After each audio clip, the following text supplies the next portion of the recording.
You're listening to KOUG Radio. Listen live online at KOUGradio.org. What is going on, everyone? Happy Tuesday. Welcome back to another episode of Sports Takes with Dom. I'm your host, Dominic Persinger, live with KOUG Radio. Today is April 4th, and we're going to talk about a couple different topics today. Actually, a lot of topics today, so we'll get right into it. So the first off, we have a recap of this past weekend's March Madness Final Four games, and then last night's March Madness title game. And then I have a couple of thoughts on this past weekend's PFL Professional Fighters League card that kicked off the 2023 season.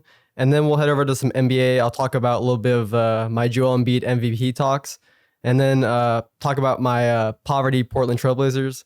And then last but not least, we'll have some news of the day for you guys. So starting off, we got the March Madness recap. So the final four games were pretty split, guys. One was pretty good, and one was a dud, I would say. I'll start off with the good one, I guess. So San Diego State beat Florida Atlantic on an amazing game-winning buzzer beater to win 72-71. I'm sure a lot of you guys saw it who's tuning in. It was an amazing buzzer beater, pretty much as best as it can get in March Madness. It was a pretty close game most of the way, though. I would say Florida Atlantic, they kept it close most of the way. They were actually winning most of the game. Like, I think, Florida Atlantic was up by 7 at halftime. And I think Florida Atlantic had the lead most of the game, but it just felt like in the second half, San Diego State was kind of chipping away at that little lead. But most of the game, it felt like Florida Atlantic was probably going to win that game, and they blew it at the end. I think they had like a 6-point lead with 3 minutes left. I was pretty sure they were going to win, but San Diego State had really clutch shooting. They had underrated defense throughout the way. I think this game kind of proved why Florida Atlantic only had 3 losses. I mean, they've been playing some tough teams, and it wasn't just like a fluke that they were from like a weaker conference. I mean, they were a legit team this year. That's why they were in the Final Four. But San Diego State slowly ate away at that lead throughout the second half, and then it came down to that one final possession in the final minute. Florida Atlantic probably could have iced the game if they went up by 3 or even 4, but they missed the shot. San Diego State, when they got that rebound with 10 seconds left, I think kind of everyone watching knew that San Diego State was going to take the ball down the court and probably score. It seems like that's where San Diego State, they didn't have the shooters on the court. It was a really weird play. Like, they had a timeout. San Diego State could have taken a timeout with probably like 5 seconds left, to get the right guys on the court. But Lamont Butler, he just kept the ball in play. He's the one that got the rebound, took it down the court, hit the mid-range dagger to win it for San Diego State and send them to the finals. I do have to say, I swear, every time a college basketball player, gets that rebound late in the game, like a chance for a buzzer beater, they never make the smart IQ play. You should take that timeout and get the right guys on the court, drop a play with your coach. I swear, just every time that guy comes streaking on the court and doesn't take the timeout, they always hit it. And sure enough, Lamont Butler hit that mid-range jumper. So awesome game. Ill-advised shot, but you know what? Good to Lamont Butler for that Final Four game winner. And poor Florida Atlantic, they played their hearts out. And they'll probably never get this far again because it's just not really realistic for them to get back to the Final Four being a smaller school. So in the other Final Four game, like I said, it was a dud. I don't really have much to say here, honestly, because UConn was just so dominant in this game. So UConn went up 14-4 early. Miami climbed back, and they got it tied at one point. I think it was around 20-20. But then UConn went on a run again, and it was halftime, and that's all they really needed. They were up by, I think it was about 15 at halftime. And they kind of held that lead throughout the second half. I don't think the score never got within 10, so they just kind of held that lead confidently throughout the second half. Like, UConn has a legit 3 big men rotation, kind of like an NBA team, and most teams in college basketball, they're lucky to have 1 7-footer. UConn has 2, and then they have an athletic 6'10" guys. So kind of hard to compete with that. And then the fact that these big men are kicking out the ball to these guards who can hit shots. What's his name? His first name is Jordan. But yeah, pretty much the guards were hitting shots. The big men had a lot of depth. There was no stopping this UConn team. And yeah, they won by 13 versus Miami, which actually surprisingly was their closest game in the tournament. I think that just says something. Yeah, moving on to the championship game, this was last night. So UConn, never a doubt. I'm actually glad I got something partially right this tournament because it was a really hard tournament to predict with a lot of upsets. I said on last Tuesday that UConn was probably the strongest team to win it at this point among the Final Four teams. So, not a crazy prediction, but I'm glad I was able to say UConn was going to win it, and they did. So UConn, last night, they won 76-59, and This one was probably only close for a few minutes of the game, to be honest. It was close early, and then UConn kind of got out to like a 10-point lead halfway through the first half.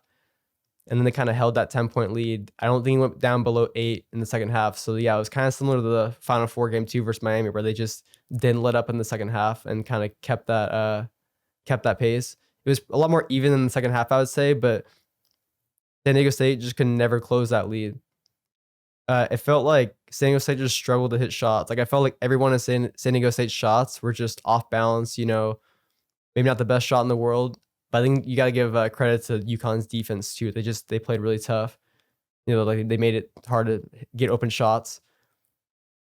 And yeah, they kept the lead the whole second half, and this was another impressive game by UConn. And this is probably one of the most dominant runs I've seen in March Madness. Probably at least in my lifetime, it's probably the most dominant. Like they won their 6 March Madness games. Here are the numbers. They won by 24, 15, 23, 18, 13, and 17. And that's an average win margin of 18 points a game. So they beat 6 teams in March Madness by 18 points apiece on average. That's ridiculous numbers. I think just winning by 10 a game is a great number. 18. I think that might just be the crazy stat I've probably found in this singular tournament. And there's another stat I was like mind boggled about. Probably the craziest stat I've probably ever found in college basketball, to be honest. It's so in the past 16 years, there have been 13 of the past 16 March Madness winners have been a 1 or 2 seed, which is not shocking at all. Pretty much most years it's gonna be a 1 or 2 seed. That's pretty good.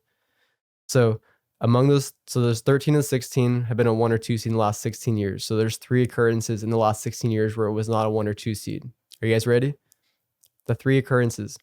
UConn won in 2011 as a 3 seed. UConn won in 2014 as a 7 seed.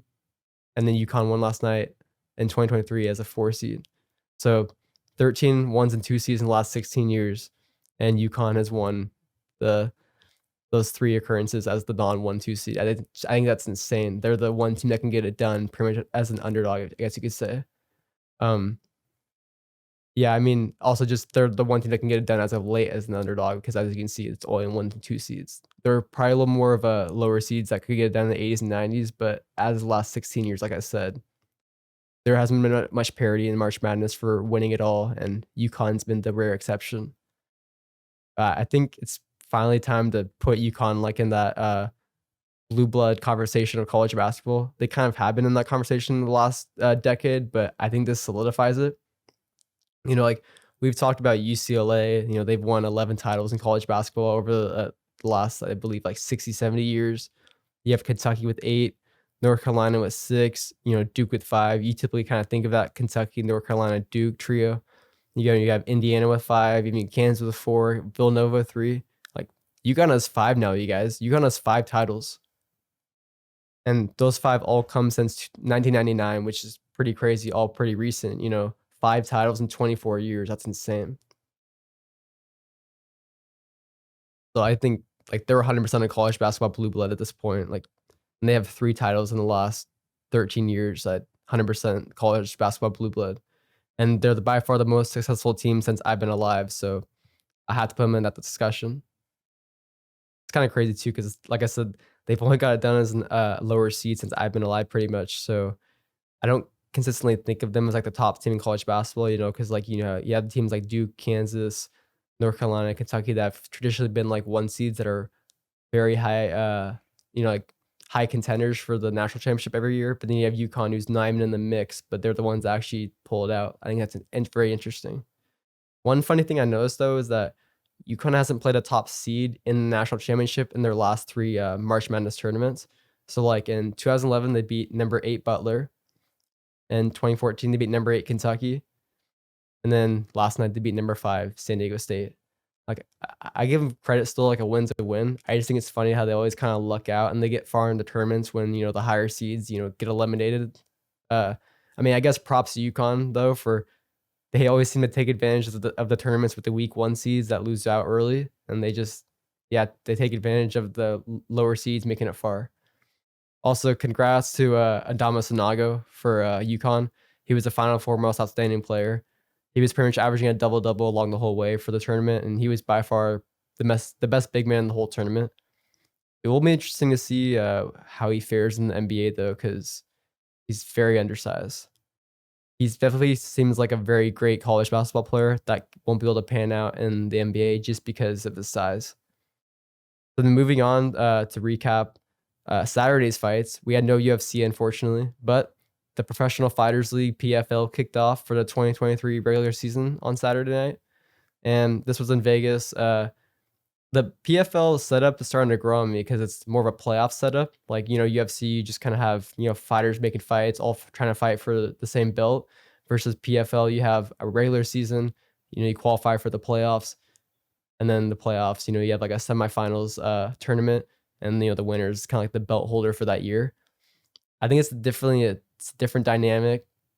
It's very different than UFC and traditional, boxing and uh, MMA methods where like just you beat the champion to get the belt versus in PFL you need to win 4 fights in a year versus impressive guys. You have the 2 regular season fights in the first half of the year, and then 4 of the 10 qualify for the playoffs in the second half of the year. So it's a very interesting setup. Uh, I think it is cool to measure like who can be active and who can still fight the best in the world. And Saturday night's we call it co-main and main event were good because I mean it was still former UFC fighters and 2 of them are still in their prime, so it's not like it is a lower level than the UFC, I would say, but it still competes in the UFC in a way because they have a select few fighters that could probably fare well in the UFC as well. I think this is the best way to see, like, the PFL is the best way to see like which champ can be very active. Like I said, like I mean 4 times a year is pretty crazy. I bet less than 10% of the UFC fighters do that. I mean, it's impressive to just to fight 3 times a year, once every 4 months. That's pretty often. Like I don't think this league will ever have like the massive amount of talent the UFC does, just depth wise. But there's not a huge gap, I would say, between the champs. I think Saturday indicated that. I'll get into that in a second. So the fights are through ESPN Plus too, which is awesome. So like UFC pay-per-views, you have to pay for the belt fights versus PFL. You get everything for free through ESPN Plus. So that's awesome. And their cards are actually shockingly pretty deep with talent because they just consist of 10-man divisions, all fighting for to win the same playoffs. So I think like the difference between like UFC might have like 30 or 40 guys in the division versus the PFL only has 10. It's a lot more competitive. So quick recap of the co-main and main event from this past Saturday. There was 11 fights, but I will not go through all of them because the 9 other fights don't contain nearly the same amount of name value as the 2 top fights. So the co-main event, the 2022 PFL light heavyweight champion Robert Wilkinson, and he spoiled the PFL debut of former UFC title challenger Thiago Santos, and he won by a very convincing 29-28 unanimous decision. So Santos, he just debuted in the PFL on Saturday. Santos fell off very hard. It's very hard to watch. So Santos challenged for the light heavyweight belt in the UFC versus the GOAT of the sport, pretty much, John Jones. And since Santos challenged for that belt, he's 1-4. He went 1-4 in the UFC, and now he lost this in the PFL. And the crazy thing is that someone arguably thought he won that fight versus John Jones, but he lost by a split decision, and then ever since then, I think his knees were destroyed in that fight versus John Jones. I believe he tore his ACL, and he has not been the same since that fight. And he probably knows he's very close to retirement, so he actually was pretty smart to take more money with the PFL and leave the UFC after his last few losses in the UFC. Like, might as well make as much money as you can before retiring from the sport. But man, I thought he looked so much better this past weekend. Like I said, like these leagues are not far apart with skill gap wise. So I thought the UFC has a lot more depth, like I said. And I believe Santos was at number 6 or 7 in the division when he left the UFC. So I was thinking, even though Robert Wilkinson's the champ of the PFL, or sorry, the champ from last year, I thought Santos being 6 or 7 in the UFC was going to give Wilkinson a little bit of problems. Wilkinson's not fighting top 5 guys in the UFC every fight versus Santos was, and he's coming off those losses from top 5 guys in the UFC. It's Santos. It's a little bit of a drop off. It feels like from Santos to go from losing the top 5 guys to fighting Wilkinson. So I thought Santos would fare better in this fight. But yeah, he just looked so sluggish in the first 2 rounds. Wilkinson was very easily able to take Santos down. I think Wilkinson clearly won the first 2 rounds, which, it wins you a 3-round fight 100% of the time. And I mean, Santos actually did start landing some pretty clean strikes. In the final, I would say 2 minutes of the third round, but it wasn't enough. It was enough to get him the third round, but I don't know why he wasn't doing it on the first 2 rounds. I think Santos was clearly better on the feet, but he just had no ground game and he wasn't able to get up once he was taken down. So, I mean, it was a clear 29-28 decision for Rob Wilkinson winning the first 2 rounds. I just thought, yeah, like I said, I thought Santos would show that there's levels to this game. And the fact that he'd been in the UFC for so long and Wilkinson hasn't fought in the UFC for like 4 or 5 years now. I thought Santos would be better. But I guess good fight for Wilkinson though. I mean, he was the champ last year in the PFL for a reason. I mean, his grappling looked great. His striking, I guess, looked mediocre though, considering he's fighting Santos, who's now, I guess, kind of washed. I mean, I like how he showed how Wilkinson showed how the PFL has pretty well-rounded fighters, but not the best strikers, to be honest. I think the UFC proves they still have the better strikers, but maybe the PFL has proven they have some pretty good wrestlers too. So moving on to the main event, this was an awesome main event. We had 2022, so another 2022 PFL champ. This is with the featherweight champ, Brendan Loughnane, and he knocked out Marlon Moraes in the second round. So this is another fight where it's 2 former UFC guys. I think the difference though is that Brendan Loughnane is in his late 20s, early 30s. I can't give it the exact age off the top of my head. But yeah, Brendan Loughnane's in the middle of his prime. And even though he's already fought in the UFC, versus Marlon Moraes is on a 6-fight losing streak coming out of the UFC, and he's almost 40. So big difference there. One's out of their prime.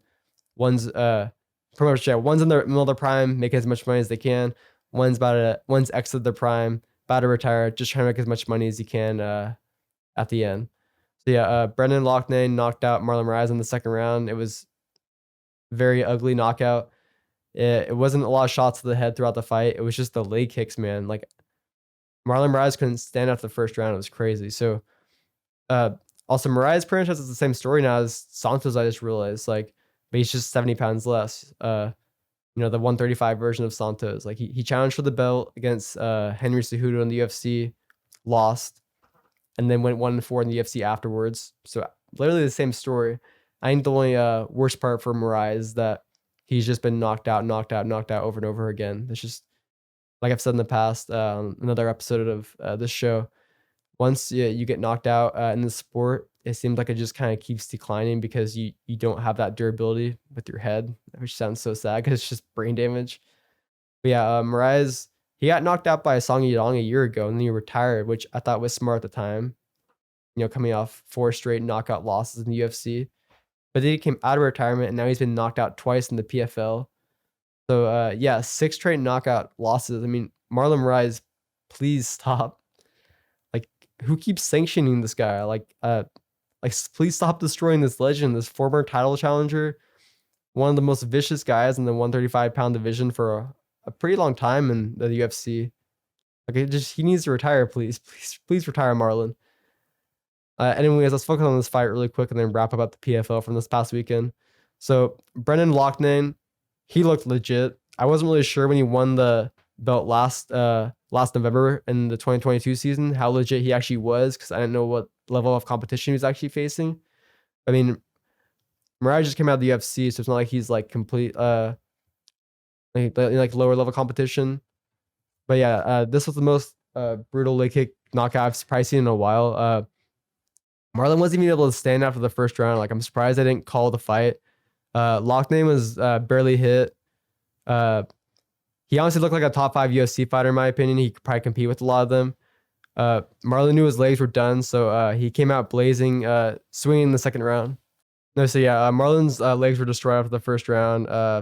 Pretty much came in the second round knowing he was bound to get knocked out, so he just kind of came out with horrible defense.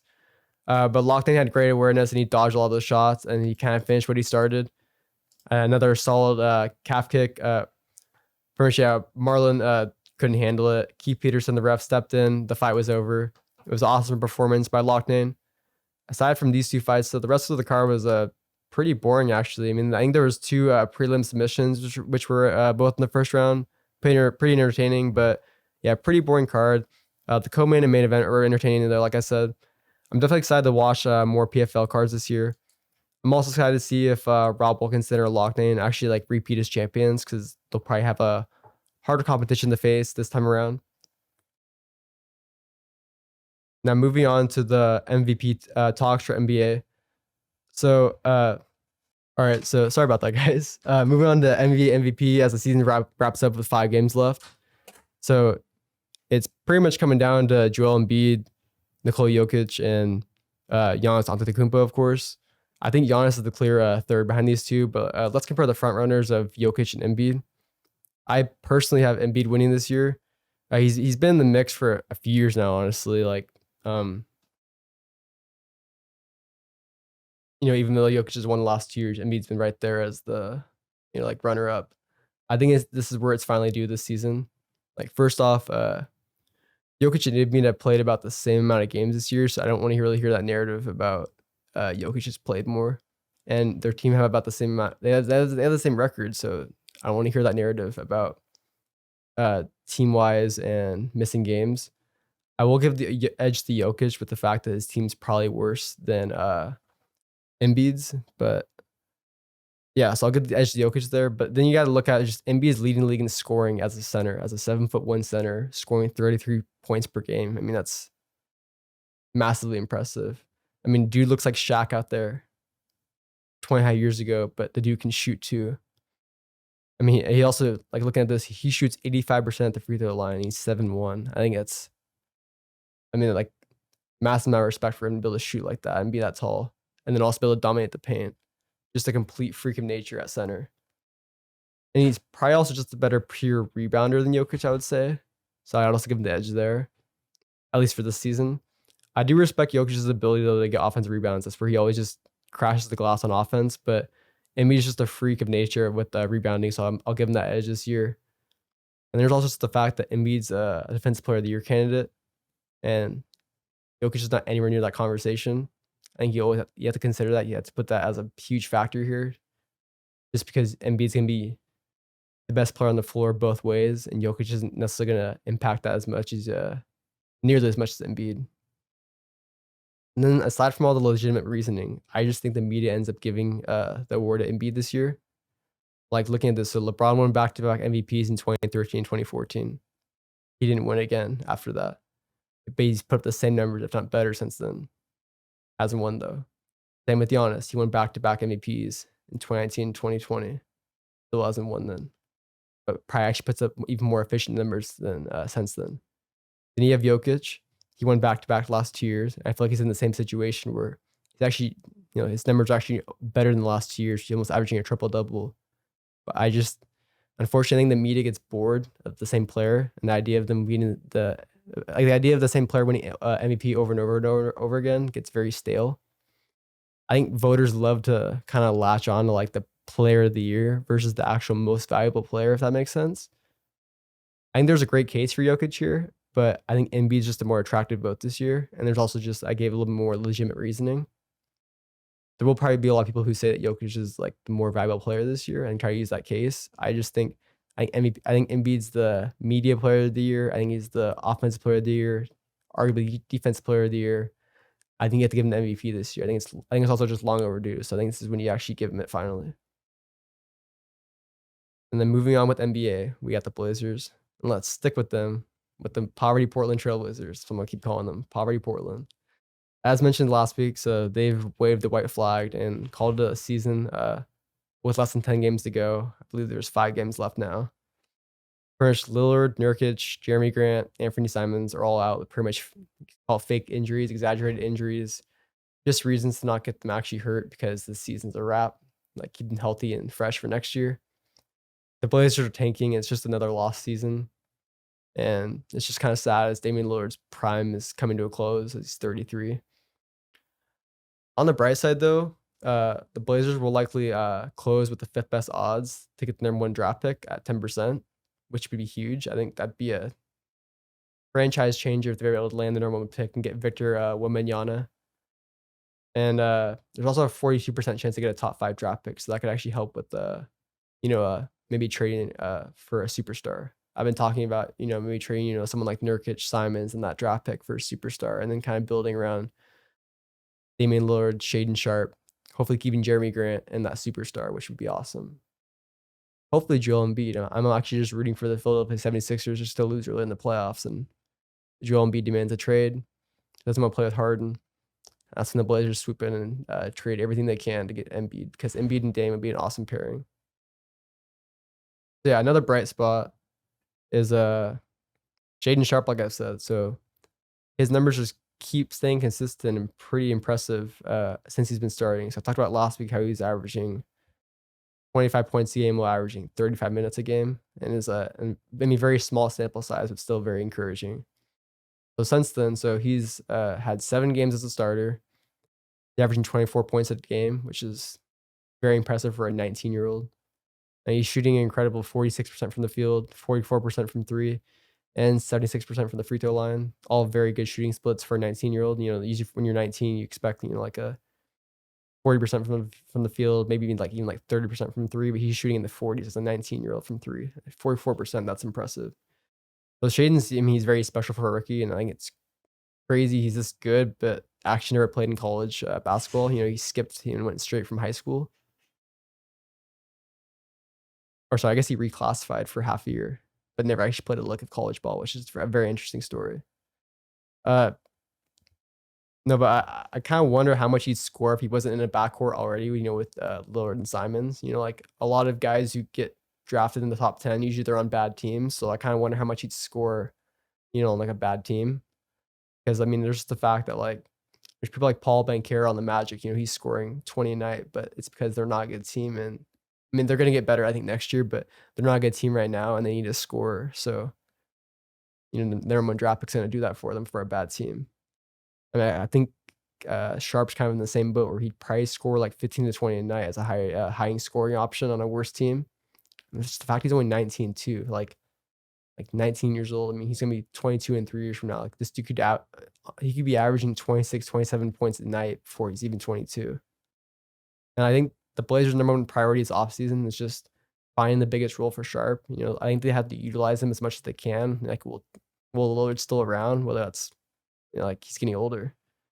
I think Sharp's also on pace to play 81 of 82 games this season. So like I think teams should always love and prioritize guys who don't get hurt. Guys who actually play games. You don't want to pay guys who don't play games.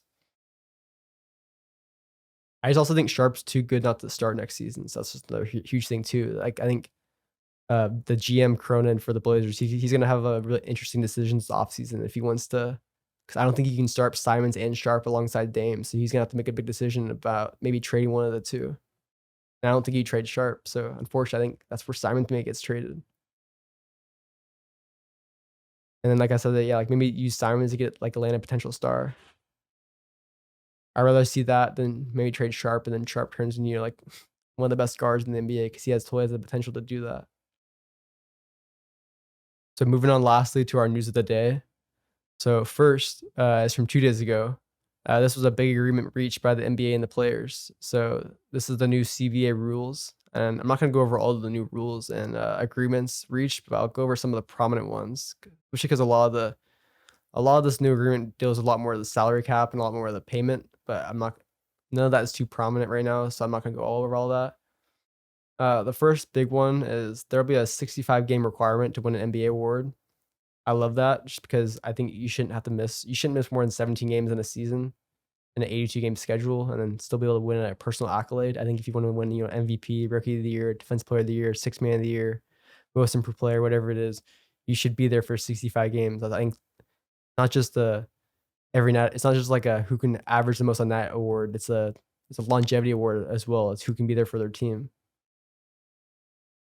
And the NBA is also going to implement an end-season tournament. There's not a lot of the logistics yet on what that tournament's going to look like, but I think that could be pretty interesting. I also kind of wonder like what the award will be for winning the tournament because there's already a playoffs and NBA finals. So that's like there's a finals at the end of the season. So I wonder what this tournament, like what kind of implications they'll bring, like maybe some sort of draft picks or playoff seeding or whatnot. I'm very interested to see what they do with that tournament. And then they're also making all NBA teams positionless. So it'll help guys like Joel Embiid and Jokic. So like for example, they're the top 2 players in the NBA, but because they're both centers and only one center makes the first team All NBA team.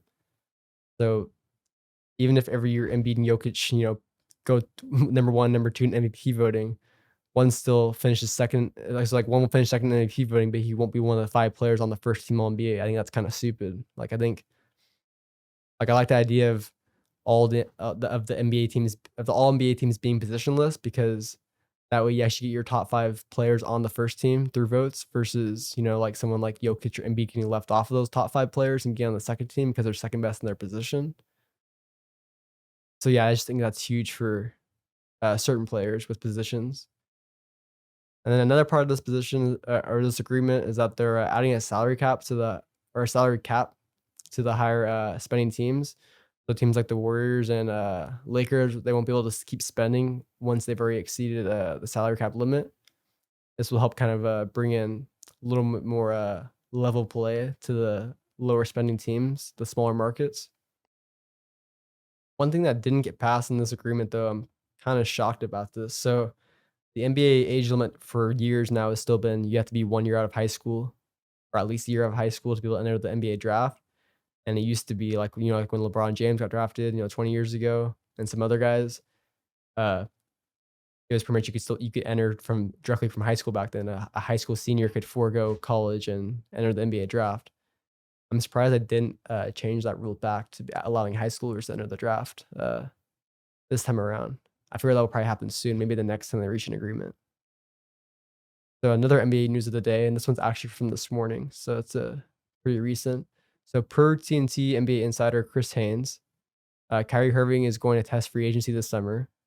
And I usually trust Chris Haynes. I think he's the most reliable reporter when it comes to the NBA, and the players trust him, which is huge. He usually only reports stuff the players or the agents give him, so I think that's reliable too. So yeah, I think there's a great chance here the Mavericks actually re-sign Kyrie Irving.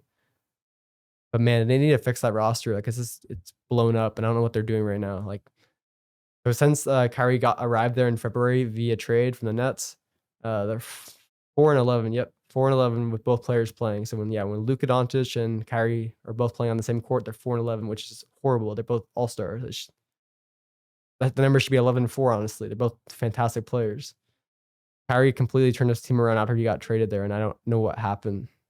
Like the Mavericks were, I believe they were fifth or sixth in the West, and then now they're not even in a play-in game. I think they're in 11th now, and like they pretty much traded most of their core away for Kyrie. So like, just what a mess. Like they have 0 wing defenders, and if Kyrie leaves, like I don't know what the Mavericks do next. They trade away a lot for him, and if Kyrie leaves, I don't know where Kyrie goes next. Like maybe the Lakers. I mean, that's just a whole other drama show, though. I'm not gonna get into that right now. But yeah, Kyrie is filled with drama. It'll be really interesting. Can't word right now, guys.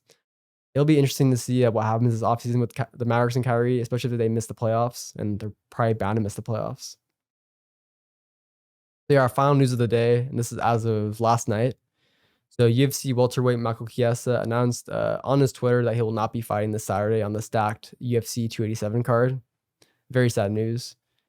I think every UFC fan in Washington appreciates Michael Chiesa because he's from Shadle Park High School in Spokane, and then he wrestled at Spokane Community College, and then he's a professional fighter now. He's still fighting out of a gym in Spokane. I just love that he's here and he still trains out of Washington, and he's really fun to follow. And it is a great social media page as well. I love following it and seeing what he's doing.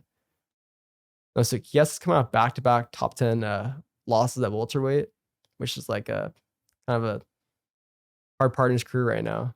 And he lost to Vicente Luque in 2021, and then Sean Brady in 2021, and he hasn't fought since then. I think it was November 2021, so he hasn't fought in almost 18 months. And he took the entire year of 2022 off to pretty much recover and get better. Like I'm excited. I was very excited to see him come back for the first time. Like I said, almost 18 months. He was scheduled to fight Li Liang, which one of my other favorite fighters out of China.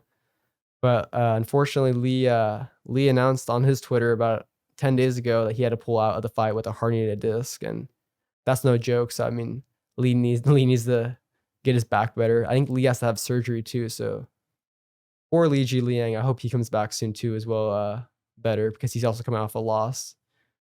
So yeah, like I said, this is about 10 days ago, so I was kind of hoping they'd get like a Michael Chiesa short notice opponent, especially because like Chiesa's pretty much like the biggest name on the prelims this weekend for UFC 287.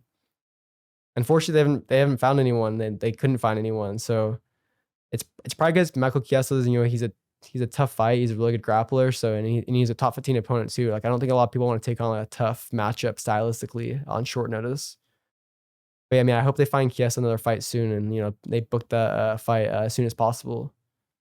And like I hope I need him to get back in there because he's already 35 years old and he just took off a whole year. So he missed this year being 34. And he's outside his prime now. And like I said, he hasn't fought in 18 months. That's kind of a big deal. So we're wrapping up the show for you guys today. I think on Thursday I'll have some UFC 287 predictions for you guys. And yeah, thanks for tuning in to Sports Takes with Dom. I'm Dominic Persinger for the KOUG Radio.